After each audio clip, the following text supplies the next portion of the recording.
Indo aqui a nossa programação. Oi, Camila, boa noite. Oi, boa noite, tudo bom? A doutora Camila vai dar aula, então, de manejo de pessoas vivendo com HIV, tratamento inicial. Camila Rodrigues é médica infectologista, nossa colega no Instituto de Infectologia Emílio Ribas. É médica, então, como citou o Valdez, uma das médicas de referência de genotipagem para HIV que a gente convive no Emílio, que está sempre disposta a ir ajudar com os casos. É médica do Serviço de Extensão ao Atendimento de Pacientes HIV/AIDS da Faculdade de Medicina da USP. Não sou mais. Não é mais. Não sou mais. Faz um ano. Eu estou só no centro de pesquisas lá junto com o Valdez e também no centro de pesquisas do HC mesmo, além do Emílio. Foi a errata. Não, sem problema. Deixa eu Tá então bom. compartilhar aqui, gente. Primeira coisa, obrigada, Lívia Vidal, justamente por me convidarem, tá? E agora, pera que eu tenho um grave problema de conseguir fazer. Ah, então tá bom. Então vamos começar. Então, obrigada pelo convite, tanto o Vidal como a Lívia. Então, a gente vai falar um pouquinho de tratamento inicial. Esse é meu conflito de interesses, e eu achei logo, como até o Valdez falou, a questão de timeline, eu gostaria de começar falando de primeira linha de tratamento, a gente foi lembrando muito da timeline.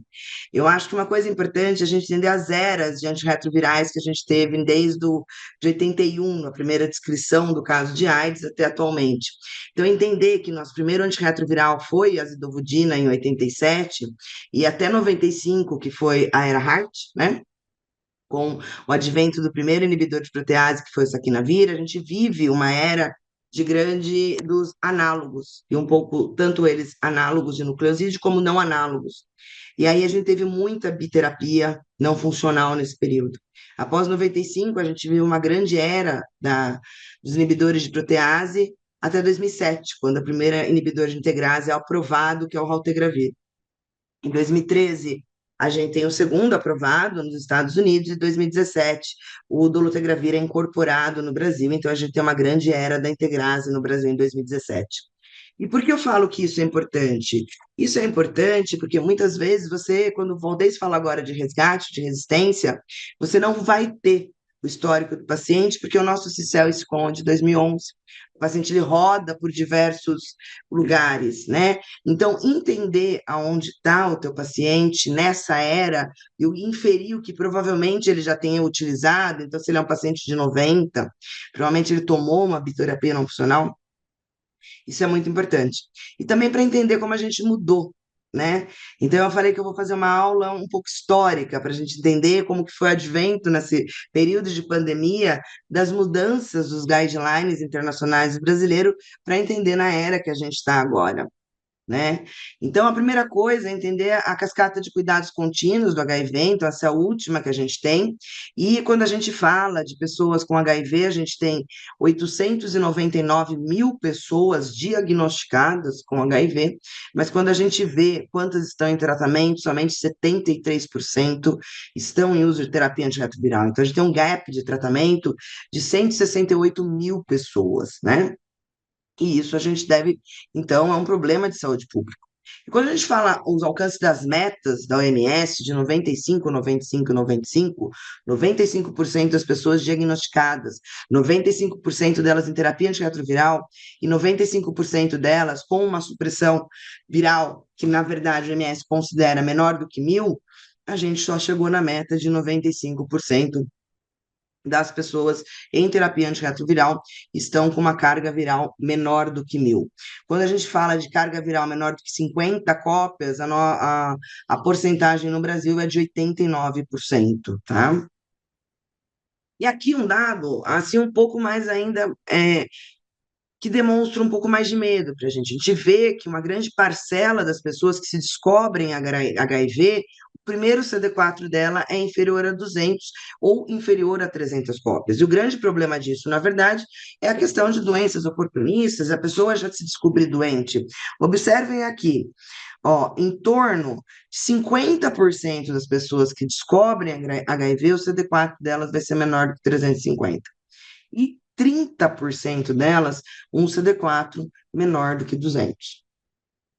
E o pior ainda, né? Quando a gente vê o tempo que essa pessoa que se descobre HIV, ela inicia a terapia antirretroviral, a gente vê que em 2022, 68% apenas iniciou a terapia antirretroviral com menos de um mês. E quase 14 mil pessoas iniciaram a terapia antirretroviral com mais de 6 meses ou não iniciaram.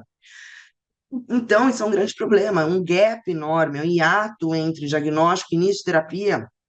Se a gente fala que a gente deve fazer o início da terapia precoce em até 7 dias, olha como a gente está, quase 15% das pessoas demoraram mais de 6 meses ou não começaram a terapia antirretroviral. E aqui para trazer um pouco da evolução, inicialmente da Organização Mundial de Saúde, então a gente vê lá nos idos de 2002, como o Valdez falou, a gente tem muita gente jovem aqui, né? Então, não sabe o que a gente já passou, mas antigamente, em 2002 e mais ou menos até 2006, na verdade, a gente só iniciava a terapia antirretroviral para quem era sintomático ou tinha um CD4 menor do que 200. Se ele tinha um CD4 maior do que 200, o que acontecia? Ele tinha que ter pelo menos uma carga viral acima de 10 ou 30 mil cópias, entendeu? Para você iniciar a terapia, que basicamente era o uso de dois análogos.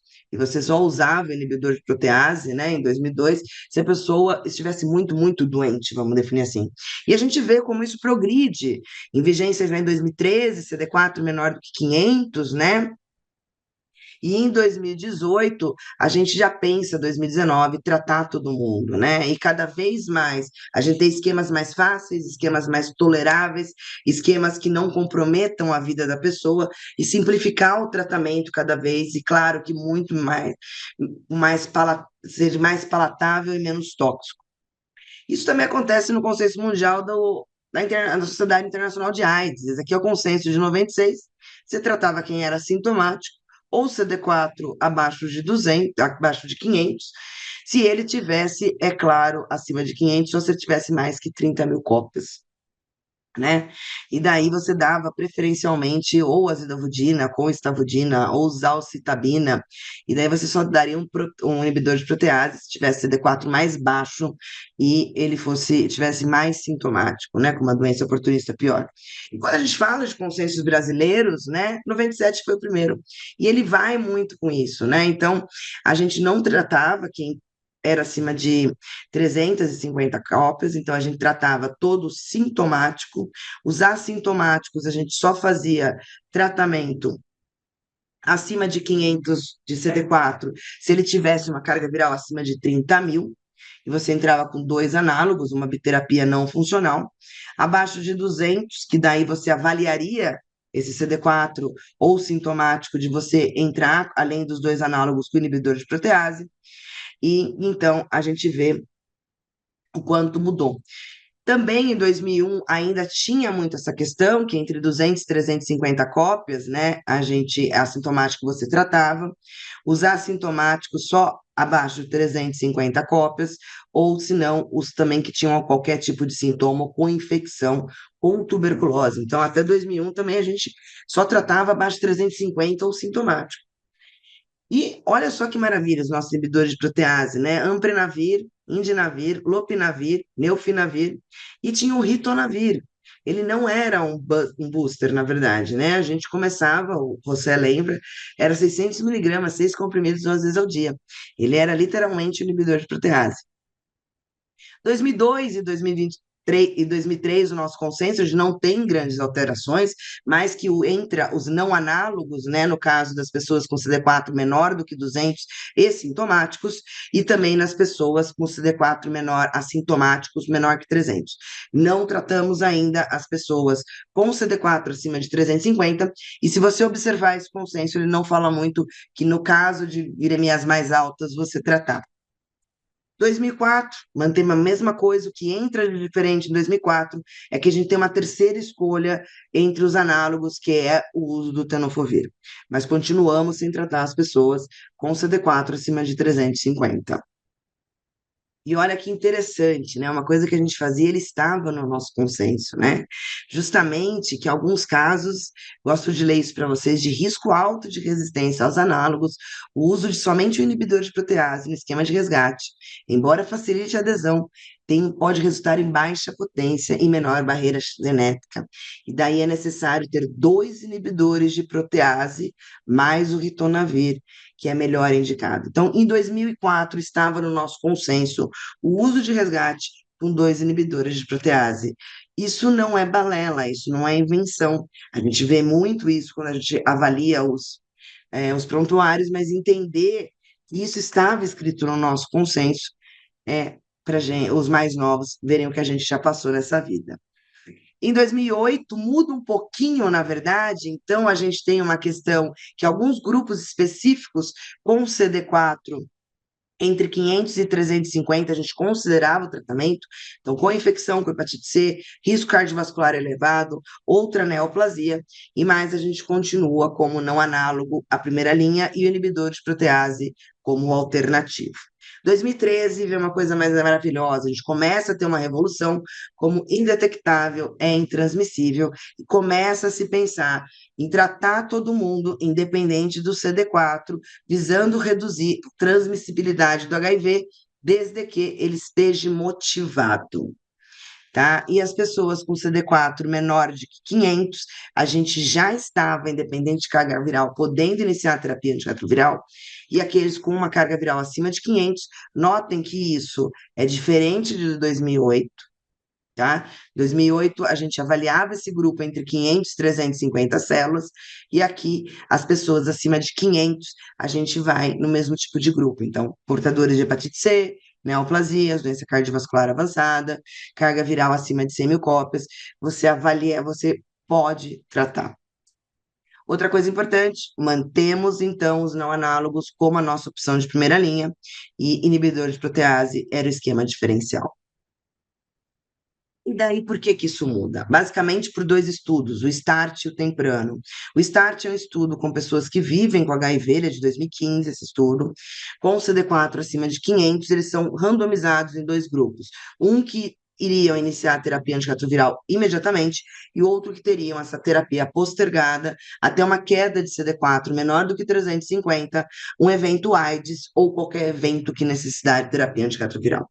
Maravilha? Sim, esse estudo, ele acabou, porque justamente o braço que acabou sendo postergado, o início da terapia antirretroviral, foi um braço que teve eventos sérios muito maiores, né? Então, o braço de uso imediato de antirretroviral teve um risco reduzido de qualquer evento sério ou óbito em 57%. Então, a gente já viu no primeiro estudo, nesse START, que é legal começar o mais cedo possível antirretroviral. E tem um outro estudo, Temprano, que foi na Costa de Marfim, também em 2015, e era 4 braços. Então, você pegava pessoas que tinham HIV, com CD4 menor do que 800, mas não tinham critério pela Organização Mundial de Saúde de início de terapia antirretroviral, randomizava em somente o uso da terapia antirretroviral imediatamente, a terapia antirretroviral imediatamente, mais o uso de isoniazida profilática, a terapia antirretroviral postergada, a terapia antirretroviral postergada e o uso de isoniazida profilática. Lembrando que a gente está na África, então a gente tem uma grande prevalência de infecção latente por tuberculose. Também nesse estudo, a gente viu uma questão de 44% de redução de risco com as pessoas que usavam terapia antirretroviral imediata e também 39% da redução do risco de tuberculose com o uso da isoniazida profilática. Então, a partir do Temprano e do START, simplesmente a gente tem a questão de tratar todo mundo desde 2013, 2014, e o melhor ainda, já em 2017, a OMS traz para a gente no guideline o início mais precoce possível da terapia antirretroviral, definido como rápido e precoce, em até 7 dias, né? Se ela quiser iniciar no mesmo dia, melhor ainda, mas em até 7 dias é um bom tempo, na verdade. Com isso, a gente consegue melhorar o cuidado e diminui também a perda de segmento. E O nosso guideline, então, ele já traz, né, o nosso consenso, na verdade, o novo, já trazia isso em 2018, mas a gente traz agora em 2023 com mais certeza. E por que que é isso importante? Porque a terapia antirretroviral traz uma redução da mortalidade, um aumento da expectativa de vida, uma diminuição da transmissibilidade do HIV, uma recuperação da função imune, né, uma diminuição da inflamação e o risco de outras comorbidades. Então, começar a terapia antirretroviral é muito bom. A gente tem que lembrar que o HIV é uma doença inflamatória também, ele inflama. E o uso da terapia antirretroviral, quanto mais precoce possível, diminui essa inflamação e, o mais importante, diminui seu reservatório. Porque quanto mais de vírus você tem, aquele reservatório que a gente fala, ele vai inchando, inchando, inchando, igual um grande balão, até ter milhões de cópias. E até, por mais que você comece terapia antirretroviral, esse balão ele desinfla, vamos dizer assim, esse reservatório num tempo menor, e a gente sabe que também ele vai ter uma questão de ter reservatórios maiores, fazem com que a gente tenha mais comorbidades, e o risco de uma viremia baixa persistente também é maior. Então, nosso guideline coloca para a gente começar em até 7 dias, não é obrigatório esperar nenhum exame específico, a menos que ele tenha alguns fatores de risco importantes, de distúrbio renal e ósseo, como mais de 50 anos, hipertenso, diabético e já renal crônico, né? E mesmo as doenças oportunistas, tirando a neurotuberculose e a neurocripto, a gente não precisa postergar o tratamento por isso. Tá? E outra coisa importante que gera diversas dúvidas, e tanto o guideline americano como o nosso já traz, os controladores de elite devem ser tratados. Por quê? Porque o HIV é uma doença inflamatória. Mesmo a pessoa sendo um controlador de elite, ela é mais inflamada que a pessoa que tem uma carga viral suprimida e mais ainda do que alguém que não é HIV.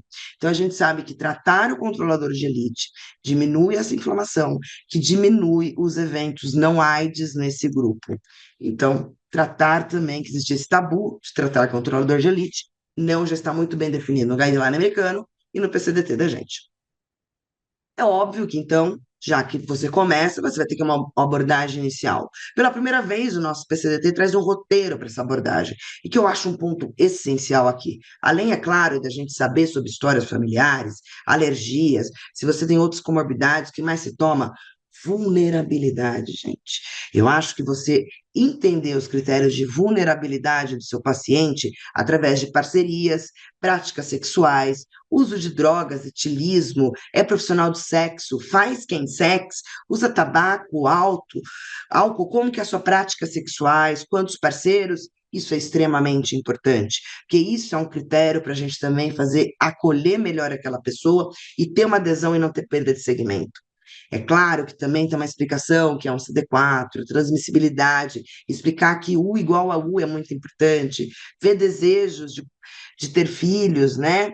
Então, tudo isso é muito importante, mas eu acho o ponto da vulnerabilidade, quando você olha o consenso europeu, gente, é maravilhoso a questão que você faz, pergunta de droga que você usa, que balada você vai. Então, é muito interessante a gente entender a vulnerabilidade do nosso paciente. E daí a gente tem os exames complementares adicionais, né, relacionados ao próprio HIV, carga viral, CD4, genotipagem pré-tratamento, exames laboratoriais de rotina, como hemograma, TGO, TGP, função renal, colesterol, né? E aqui é interessante que agora a gente tem os testes point of care, principalmente relacionados a doenças oportunistas, como o LF-LAM e também o LF-CLAG, que é o antígeno de cripto, e a detecção do lipoarabiano mamanano, que é um ácido, na verdade, uma proteína da parede celular da micobactéria. Além dos testes rápidos já conhecidos, como também hepatite, sífilis, tudo, o IGRA, quando necessário, raio-x de tórax. E daí, quando a gente fala de exames específicos relacionados ao HIV, a gente pensa em genotipagem pré-tratamento, e pelo nosso PCDT, a gente só pode realizar em pessoas que tenham se infectados com parceiros que são soros diferentes, no caso, né, naquela época eram soros diferentes, pessoas que se infectam em uso de PrEP, crianças infectadas pelo HIV, gestantes infectadas pelo HIV, a co-infecção tuberculose e HIV, pessoas que por algum motivo elas vão iniciar o tratamento com efavirenz, porque o efavirenz, só para vocês entenderem, né, A gente tem uma tabela do MS para definir se um país deve ou não deve fazer genotipagem para tratamento. Se ele tem menos de 5% de resistência primária, não precisa. Entre 10% e 15% de resistência primária, entre 5%, ele precisa, ele pode esperar decidir, né? E acima de 15% de resistência primária, é obrigado a genotipagem para tratamento. A gente fica nesse critério que a gente não chega nesse valor, termos de resistência primária Favirense, pelos últimos dados da RENIC, é em torno de 10%. Então, é por isso que no Brasil, quando vai iniciar com a Favirense, deve-se pedir genotipagem pré-tratamento, pelo risco grande de ter uma 103M, né? Tá falando um pouco de LF-LAN. Esse teste, na verdade, é muito importante, porque ele vê o LAN, né, que é da parede da micobactéria, no antígeno urinário, um teste point of care. Teoricamente, ele faria no próprio ambulatório, você pinga ali no lateral flow, no cassete, e você vê o resultado. E ele é muito importante porque as pessoas ficam muito em dúvida quando o LAN chegou, né? Se eu devo ou não devo começar tratamento numa pessoa completamente assintomática e tem um LAN positivo. O LAN, ele pode positivar primeiro do que uma pessoa apareça com sintomas mais exacerbados. Mas para você considerar que esse LAN é positivo, ele vai ter que ter alguns critérios que são muito bem definidos pelo nosso PCDT. A gente sabe que a especificidade e a sensibilidade do LAN é muito maior quanto menor o CD4. Então, a nível ambulatoriais, quais são os critérios? Pacientes com CD4 menor que 100 podem estar assintomáticos, eles devem fazer. Pessoas que tenham qualquer tipo de sinais ou sintomas de tuberculose, independente do CD4, porque a gente tem que pensar que a tuberculose extrapulmonar é muito difícil de fazer o diagnóstico em todos os momentos, né? Uma TB pulmonar, um TRM resolve, mas às vezes uma ganglionar fica muito complicada. E qualquer pessoa gravemente enferma, né, que a gente considera como taquipneica, taquicárdica e febril, independente da contagem de CD4. Em nível hospitalar, internado, pessoas assintomáticas com CD4 menor do que 200, pessoas que tenham qualquer sinais ou sintomas de tuberculose pulmonar ou extrapulmonar, independente da contagem de CD4, e pessoas gravemente enfermas que tenham, independente de contagem de CD4. Outra coisa muito importante, quando a gente faz uma revisão em relação ao LAM, como eu falei, se ele está dentro desse critério e vem um LAM positivo, por mais que você não acredite, você vai tratar. Todos os estudos relacionados de lã, eles são em países de alta prevalência de tuberculose, a África é um dos grandes que fazem esses estudos, e eles, na verdade, eles sabem que ele pode vir um falso positivo, mas como a tuberculose é a doença infecciosa que mais mata pessoas vivendo com HIV no mundo, é melhor você tratar a mais essa tuberculose do que você tratar a menos. Então, sim, LAM positivo com pedido nos critérios corretos, independente da sintomatologia do paciente, deve se tratar.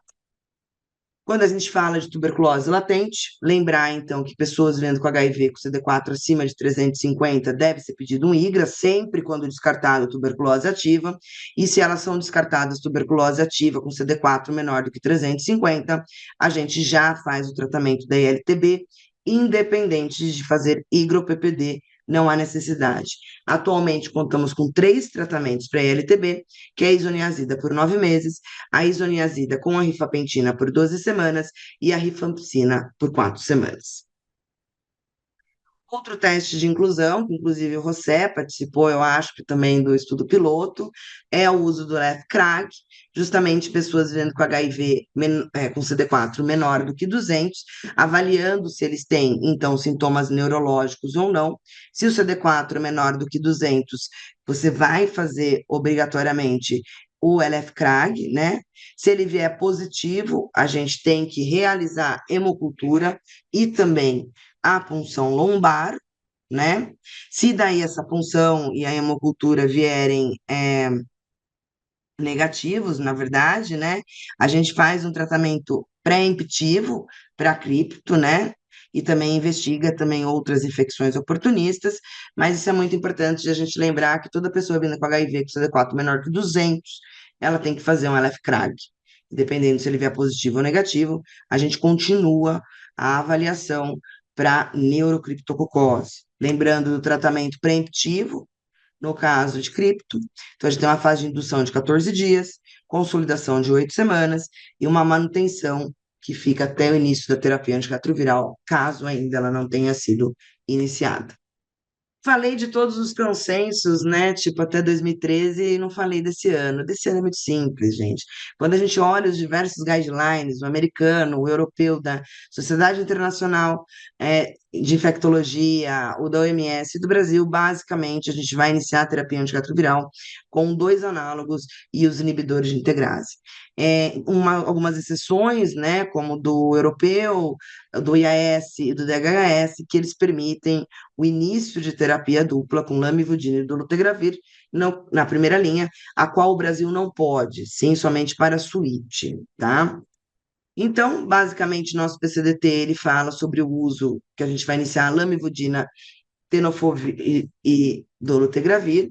Se tiver alguma contraindicação ao dolutegravir, a gente vai trocar por darunavir. Contraindicação ao tenofovir, a gente faz um HLA 5701 para ver abacavir ou substituir por AZT. Só quero deixar bem claro que nós da SBI fomos completamente contra esse AZT, ainda se mantendo em primeira linha, e eu acho que se tiver alguma contraindicação ósseo-renal relacionada com o tenofovir, eu me sinto muito mais segura do uso do inibidor de protease com o inibidor de integrase, passando-se então pela Câmara Técnica para essa liberação. Se tiver tuberculose, basicamente a gente vai utilizar tenofovir, lamivudine e dolutegravir. Lembrando que o dolutegravir tem que ser dobrado, e quando eu falo dobrado é de 12 em 12, não 100 miligramas uma vez ao dia, pela questão da meia-vida. E também, após o término da rifampicina, ainda deve se manter essa dose dobrada, de 12 em 12, por até 15 dias, baseado no estudo SPARRING, que é o estudo que compara o dolutegravir com o efavirenz no tratamento de tuberculose. E isso é por questão de meia-vida. Quando eu falo de terapia dupla em regime inicial, existem em alguns guidelines, como o americano, o europeu, da Sociedade Internacional de AIDS, mas por quê? Porque a gente tem um teste de genotipagem pré-tratamento, lembrando que a carga viral deve ser menor do que 500 mil cópias. Por que 500 mil cópias, né? Porque o Gemini, que é o estudo de entrada que compara o lamivudine e dolutegravir com o tenofovir, lamivudine e lamivudina, tenofovir e dolutegravir, ele foi até 500 mil cópias. Então, a segurança que a gente tem, a segurança que os dados da literatura e os estudos permitem, é que a gente somente comece biterapia de lamivudina e dolutegravir em até 500 mil cópias. Tá? Com um teste de resistência, com ausência de resistência de lamivudina, e com ausência de co-infecção, hepatite B, e não está liberado para o uso dele em gestantes, em esquemas com rifampicina ou em esquemas que você precisa dobrar a dose, principalmente baseado no anticonvulsivante do dolutegravir. As consultas e como eu devo voltar, já que eu já sei o que iniciar. Você começa um antirretroviral ou você troca algum antirretroviral de 7 a 15 dias para avaliar adesão, eventos adversos e fortalecer o vínculo, na verdade, com as pessoas. Inclusive, essa consulta mais curta, entre 7 a 15 dias, não necessariamente precisa ser feita pelo médico, podendo ser feita pela enfermagem, farmacêutico clínico, ou outras pessoas da multidisciplinar. Até adaptar com a terapia antirretroviral, você pode fazer retornos mensais ou bimestrais. Depois que ele estiver muito bem adaptado, assintomático e com carga viral suprimida, de 6 em 6 meses. Se ele está sem essa supressão viral e tem comorbidades que estão não controladas, daí você vai ter que individualizar caso a caso. Monitoramento, basicamente, a gente vai monitorar de 6 a 12 meses com hemograma, a parte de perfil lipídico, função hepática, glicemia de jejum, né? Lembrando de também sempre pedir alguns testes imunológicos, como sífilis, hepatite C, se ele tem exposição pelo menos de 6 em 6 meses. Hepatite B, a gente espera que todo mundo tenha um anti-HBs positivo, mas se não, vaciná-lo, né? A gente lembrar que o IGRA e o PT, se ele vier negativo, a gente deve, então, pedir anual para os nossos pacientes HIVs. Lembrar das pessoas que estão em uso de tenofovir, no mínimo, uma urina 1 e uma taxa de filtração glomerular de urina, pelo menos anual, no mínimo, né? E avaliar score de risco cardiovascular anualmente, e vai individualizar, e também a questão do FRAX, para avaliar a necessidade de densitometria, homens e mulheres com mais de 40 anos, ou alguns que tenham alto risco de fratura de fragilidade. Coisa interessante que chega nesse PCDT é a realização anual do CD4 entre 350 e 500. Não sei se todos vocês lembram, mas antigamente a gente coletava a cada 6 meses CD4 menor do que 350. Se ele tinha mais do que 350, a gente nunca mais solicitava. E se ele tinha, não estava em uso de terapia, o CD4 estava com evento clínico ou falha virológica, daí a gente coletava cada 6 meses no mínimo ou individualizava. Agora, em 2023, se ele está em uso da terapia antirretroviral, assintomático e com carga viral indetectável, abaixo de 350 a cada 6 meses. Em 350 e 500, anualmente. Somente se for acima de 500, que a gente não solicita mais. E é claro que aqueles que tenham qualquer evento clínico ou a terapia antirretroviral que não seja adequada, né? Daí, a cada 6 meses, individualizar. E se tiver para retirada de profilaxia de infecção oportunista, a cada 3 meses. E a carga viral do HIV, se tiver em supressão viral, a gente vai fazer a cada 6. Se ele começa uma terapia antirretroviral ou troca, após 8 semanas, você repete. E se você quer confirmar uma falha virológica, após 4 semanas da primeira carga viral. Lembrar da questão da imunização, então, CD4 igual ou superior a 350, você pode fazer o uso de vacinas com agentes vivos atenuados. Entre 200 a 350, você vai avaliar parâmetros e clínicos e risco epidemiológico, e abaixo de 200 células, o CD4 abaixo de 200, não vacinar. Lembrar, então, do esquema vacinal, eu acho que é um ponto essencial a gente lembrar, principalmente da hemófilos, que entrou ano passado. Então, todas as pessoas vivendo com HIV, elas estão indicadas. A questão da vacina do HPV, toda pessoa vivendo com HIV com até 45 anos. E lembrar, principalmente de hepatite A, também é uma questão, se eles não tiverem imunizados. Lembrar da hepatite B, que são 4 doses com dose dobrada, mas nunca esquecer que vacinas salvam vidas, pelo amor de Deus. Quando a gente fala de infecções oportunistas, então, tirando a tuberculose, a neurotuberculose, que as pessoas tiverem o CD4 menor do que 50, você pode iniciar até 2 semanas a terapia antirretroviral, mas o melhor é esperar 4 semanas. E a meningite por cripto, que a gente pelo menos esperar pelo menos 4 semanas, de 4 a 8 semanas é melhor para início da terapia antirretroviral.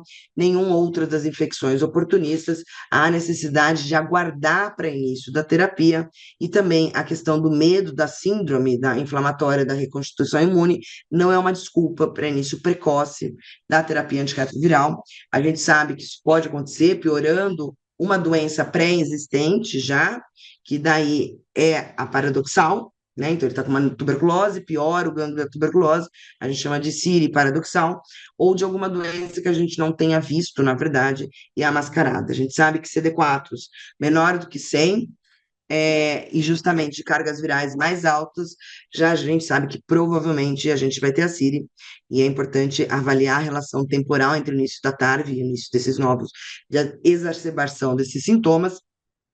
Mas isso também é uma parte boa. Fala sobre a questão da presença da resposta imune, né, e da queda virológica em vigência da TARV. A gente pode, então, nesses casos, fazer o tratamento com o uso de corticoide, né, ou também anti-inflamatórios, como ibuprofeno. No caso do guideline europeu, ele até põe, no caso da tuberculose, como ela faz uma íris paradoxal, você poderia já começar um uso de corticoide profilático, né, por 4 semanas, que faz uma redução de 30% dessa questão dessa íris. No caso do nosso, ele não tem essa opção, mas só trouxe mesmo para a gente aprender. E também não esquecer de profilaxia, né? Então, caso do pneumociste, do toxo, né? Principalmente o Bactrim, para a gente utilizar. A MNT, eu acho que está no nosso guideline, né? Mas a gente tem, é uma coisa que é discutível internacionalmente, então, a questão do uso da terapia, início da terapia antirretroviral, já não tem mais necessidade, né? Então, se suspende. Então, só se o cara ainda não tiver iniciado terapia, mas a partir do momento que ele começa a terapia antirretroviral, não tem mais indicação de profilaxia primária por MNT.